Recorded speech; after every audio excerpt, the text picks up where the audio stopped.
For this wonderful introduction. I'm happy to be here and talk about managing innovation. Let's see if this works. Yeah, exactly. Managing innovation in a digital revolution. So that's my topic. That's what I do research on, and that's what keeps me awake or wakes me up every morning. So I'm really passionate about it, and I hope I can share my passion about it with you. So in order to get you all involved in this topic, what it means to manage innovation, I would like to start with a little exercise. So the way this works is that I would like to ask you to clap. So there's 3 questions, and for each question there are 2 or 3 answer categories. And I would ask you to clap if you think this is the right answer for my organization, for my business, or for my startup. So let's start with the first one. Is the topic digital transformation on your top management agenda? So if you think yes, then please clap now. Okay, thank you. If you think no, any no's in here? Okay. We should talk to each other later in the break. Okay, next one. How do you assess the progress of digital transformation in your organization or in your institution? So we have 3 categories. So if you think it's between 0 and 33%, please clap now. Some, okay. If you think it's between 34 and 66%, roughly, then please clap now. Okay, it's a bit more. And now the last one, 67 to 100%. Oh, it's all a bit similar. I would say it's a bit less than the second one. So the second one was probably the strongest one. And then the last one, did you waste money during digital transformation execution when you tried to execute digital transformation initiatives? If you think yes, please clap now. Okay. If you think no, well. Okay, thank you very much for this little exercise. Why did I do that? So if there are any academics in the room, they probably say, okay, academically, this is kind of a terrible exercise. It's a rubbish exercise because it's very ambitious, it's very broad, the terms, and what does she really mean with digital transformation? Why did she do that, or why did I do that? So I did it in order to land a very important point, and this was kind of reflected here as well. So we all know that digital transformation is very important. Intellectually, we all know that we need to address this topic. And we all kind of started to address this topic somehow in our organizations, our institutions. But still, we all kind of, and all top managers, CEOs, they struggle a lot with how to really execute digital transformation. What does it mean for my organization? What do I really need to do? What actually does the term digital transformation means? And then, in addition to that, even worse, we all burn a lot of money with digital transformation, with not executing it in the right way. Actually, there was just a study in the Harvard Business Review a couple of weeks ago where they said out of the 1.3 trillion US dollars that are invested in digital transformation, 900 billion go directly into the waste. So it's really, we waste so much money in doing digital transformation, but not doing it in the right way. And I'm here today in order to talk to you how to manage innovation in an effective way, how to manage it in the right way in the age of digital revolution. So what does it actually mean, digital transformation? It's a buzzword. Everybody uses it. We have to, you hear those sentences, we have to disrupt our industry because otherwise, if not, then the other ones will do it. We have to go for a digital transformation journey. We have to digitize our business. So what does it really mean? What does digital transformation mean? And it's not clear to a lot of executives. And even in the research field, it's not yet that clear to everybody. So you need to differentiate between, on the one hand side, there's digitalization, which means you have to digitalize your processes, you have to digitalize your products and services. And you do that anyway. You think about how, we just talked about that in the morning, so using robots in order to clean the hotel rooms and stuff like that. But that's not digital transformation. That's only digitalizing the processes. But digital transformation really means thinking about a different way of how your business works, thinking about a different way of how your business model should look like in the organization. So it's not only about how can I digitize this product or process, or how can I use AI for my core business. No, digital transformation really means so much more. It means you have to really rethink the way you do your business. You have to revolutionize your business, of your organization, but then also of the entire industry. And this is digital transformation. So this means you have to think outside the box and really think about what you can do differently. And at the core of digital transformation really is the topic of business model innovation. And I'll come to that in a minute. So digital transformation means the fundamental transformation of our business. It's not only the digitalization of processes and products, and not only the usage of AI and stuff like that. It's really about rethinking the way we do business. And there are a lot of examples in your industry. You all know those examples better than I do. So for example, you have Airbnb, that is now the biggest hotel chain in the world without owning a single hotel. It's not that they innovated the product or the process, they innovated the business model, the way we do business in this industry. You have Uber, you have Get Your Guide, which is one of our rare Swiss examples, originally Swiss, now it's in Germany. They revolutionized the way you kind of book experiences when you go to different countries. So we are in the age of digital transformation. We are in the age of business model innovation. And you as organizations, you are different than startups. So I work a lot with startups, but I also work a lot with big organizations. And startups and big organizations are different. And it's not only the size. It's the mentality, it's the way they do business. Startups need to think about their business model. They need to do something different. That's how they grow. That's how they are successful. But you as big organizations, you are successful because you're an expert in running your current business model. You're really good in executing it. And you have to do that in order to outcompete your competitors, in order to protect your margin. You have to be super, super good in your current business model. And therefore, it's so difficult to think about a different business model. But that's really at the core. So business model innovation is the core of disruption. And if you want to change your industry and if you want to be disruptive on your own, you really need to think about business model innovation.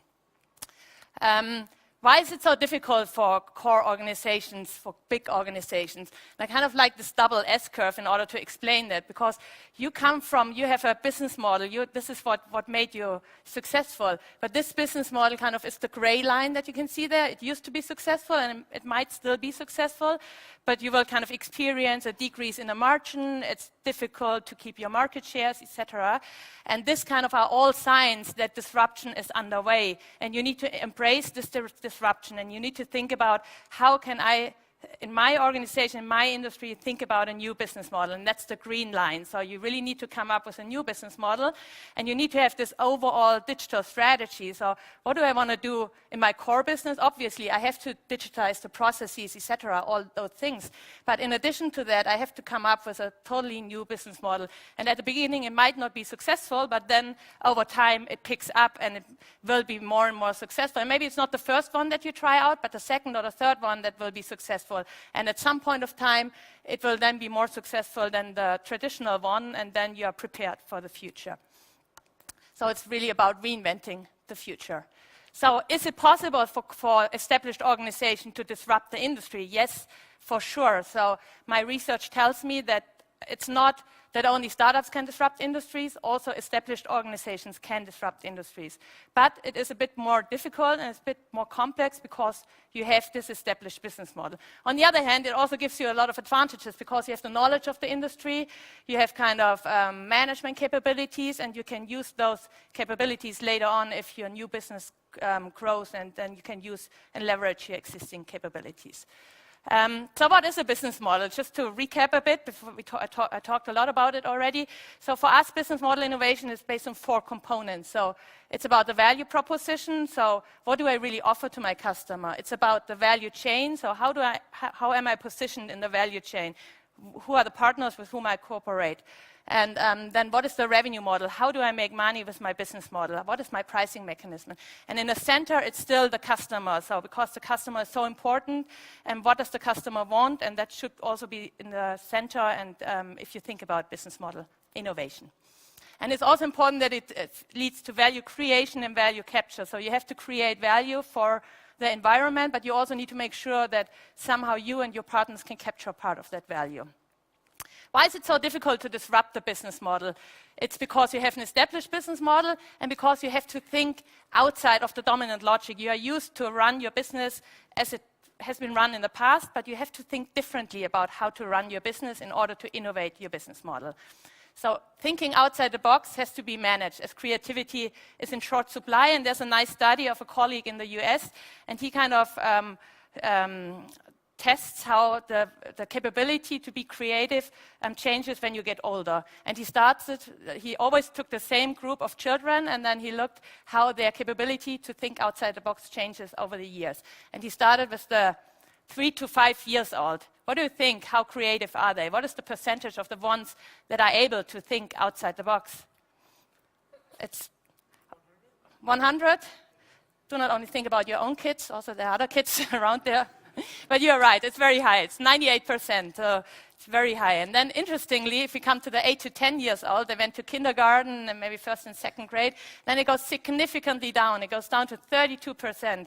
So we lose a lot of capability to think creatively when we grow older, when we go into education systems, and so on. And then the 13 to 15 years old, they are down to 10%. And then even worse, the adults, us kind of, it comes down to 2%. Just 2% of us are really able to think outside the box and to think creatively. So what does it mean? So probably you have a couple of questions. Which group do I belong to? And I do not mean the age group, but the 2% or the 98%. I think as we are all educated, we are probably not the most creative ones. But then the second question, how can I do something against it? And yes, we can learn creativity again, but we have to have the right tools, and we have to give our employees the freedom and the possibilities to do that. And regarding the tools, I did a lot of research in order to give you tools and possibilities to be creative again. And the good thing is we found something, and the very good thing is it works very well. I used it in different industries for different sizes of organizations, and the results are always very astonishing. They're really very creative. So how does it look like? As you are used from academics, quite easy and simple. That's the business model innovation map, but the idea is very simple. So what we figured out, that innovation is not always new to the world. So all those Ubers, Airbnbs, etc., they are based on recombinations. And these are the lines. So we figured out there are 55 core business models that have always been used in different industries, and by transferring them into a new industry, those organizations were able to disrupt their industry. So if that worked in the past, so you can also use that in the future. You just have to look at those different models and then apply them to your organization and to your industry. So just quickly, if you look at the razor and blade, for example, you are all familiar what it means. So you sell the razor for a lower price, and then the blades, the consumables, for a higher price. They have been used in various industries, like in the razor industry, in the printer industry, coffee industry, and always by using it the first time in the industry, it disrupted the industry. And then we figured out that there's 55 kind of patterns. And what we then typically do, if you apply those patterns to your business model, then you can come up with truly innovative, radical, new business model ideas. So the learning out of this research project was quite simple. And this really surprised us as well. Over 90% of all those great business model innovations that we always hear, oh, wow, look at that Uber, look at that Airbnb, look at that Get You Guide, they are not really new. So they are just based on things that have already been there, but applied in a new context, in a new industry, and they adapted it to the industry. So if this is, so these are the 90%, and there are 55 basic patterns. And so the so what of this research is, if this is true, then business model innovation is not craft. It's craft rather than art. So everybody can do it. You all can start innovating your business model next Monday morning when you are back in your office or in your organization. You just have to look at what is there and then apply it to your industry. You don't need to have the creative genius, but you can learn creativity again. So before I close, I want to focus on a second topic, because it's not only about having the great idea, but it's also about implementing those ideas. So you can have the best idea, the most brilliant ideas, but if you don't have the organization, if you don't have the people around you that implement it, that are enthusiastic about the idea, then you can forget about the idea. And as the topic today is like the human side as well, I would like to focus a bit on this. So here's a cartoon as well, so maybe it's not as nice as your cartoons probably, but at least I try to. So new ideas are often blocked within the organization. So look, I just invented the script. Well, thank you, you just made us all illiterate. So new organizations do not really want to have new ideas. They don't want to implement new ideas because it means work, it means effort, they have to put energy. So you have to make sure that you enthuse them about those new ideas. And actually, there's another study, I don't know if you're familiar with that one, but 85% of our employees, independent of which industry, independent of which area in the world, are disengaged at work. So think about that. They just go to work in order to get their paycheck, but they're not really interested in what is going on in the organization. They just do it in order to feed their family and their kids. How can we change our behavior in order to motivate them, in order to make sure that they also lift the innovation and the changes that we need? So thinking, why is it so difficult, coming back to this double S-curve? Because we as leaders, we grew up in a world that we know, but now we need to move into an unknown world. So it's not only that our employees don't want it, it's also that top management actually is not really supportive of change in a lot of cases. So these are the two main reasons: employee resistance and top management behavior is not supportive of change. So you need to be first. You are the leader. It's like with the penguins. They are all waiting for the one that is jumping first, and then they want to see if the penguin gets eaten by a bigger fish or by something else. So you are, as the leader, you need to jump first. You need to say, okay, we need to go into this digital transformation. We need to work for it. We need to make sure, and we know that this is the right direction. And also let your employees participate in this change project. So what is important, and I'm currently doing research on that, so it's really how can we implement innovation. And basically it's 6 dimensions. You're all familiar with them, but just to bring them again here in this room, it's really about the leadership thing. You have to live it. You have to be a role model for your organization, and I'll get to that in a minute. It's the people side. You need to make sure that the people have the capabilities and the knowledge how they want to do transformation. It's culture. Culture is a big thing. Structure, you have to have the right structures in order to do disruptive innovations. You have to use technology, obviously. We all should know how AI could influence our business, and you have to have the right processes. So just real quickly, leadership, so it's important that you are successful on both curves, on the first and on the second. And the leadership style is totally different. So on the first one, it's about you have your KPIs, you can measure your EBITs, you can measure your return on investment. In this new world, there are no KPIs. We talked about that this morning in a think tank. How could we measure it? We cannot measure it. We just need to do it, and we need to think about moonshots, about scalability, about number of users, and then you just need to test and you need to see if you're successful or not. In the current business, you fight for each % of the market share. In the new business, it's about the winner takes it all. If you have the right platform and the right industry, then you are very successful. And in the old world, it's mainly invented here, and now in the new world, we talk about ecosystem, collaborations, etc. But it's not the one or the other, so it's both. And that makes it so difficult to be a leader nowadays, because it's not only about leading in the old world or leading in the new world. You have to combine both worlds. And also people, I think here it's important that for the first S-curve, leverage your insiders, and then for the business model innovation, for the disruption, hire startup talents. I think it's a great conference here that you bring startups together with experienced people. Use that conference, use those relationships, hire them or use them for your projects in your established organizations, because they think about it differently. And then it's important to have those border walkers, how we call them, the ones that can walk between the both worlds, that understand your industry, but are also open to the thinking of startups and the new ideas. So, and it should definitely not look like here. So, not you have the one world, the new ones on the left-hand side, and the old world, like your old traditional business, on the right-hand side. Now, you should interact and you should communicate with each other. And I did a lot of interviews in the last half a year, and what I figured out that your employees are really they have a lot of capabilities that other industries are looking for, because your employees, they know how to deal with the customer. They understand the customer. They are very, very customer-centric. They have it in their DNA. And actually, this guy of the Indonesian bank, he said, okay, we're going to hire from the hospitality industry because they have this knowledge in order to understand the customer better. So you have a strength. That's a good news, and build on that strength and empower your people to really venture into this new world. Culture eats strategy, I think that's clear, so you have to have your culture in place. This means be a role model, I already mentioned that. Don't judge raw ideas, pivoting is an option, intelligent failures are welcome. And again, here, not on the core business, there shouldn't be failures, but on the new business, failures are welcome and failures are needed. So to wrap up, why do we need to act in order to really make sure that we stay in the market, that we're going to survive in the market, that we venture from our current first S-curve to the second S-curve? What do we need to do? We need to think about business model innovation.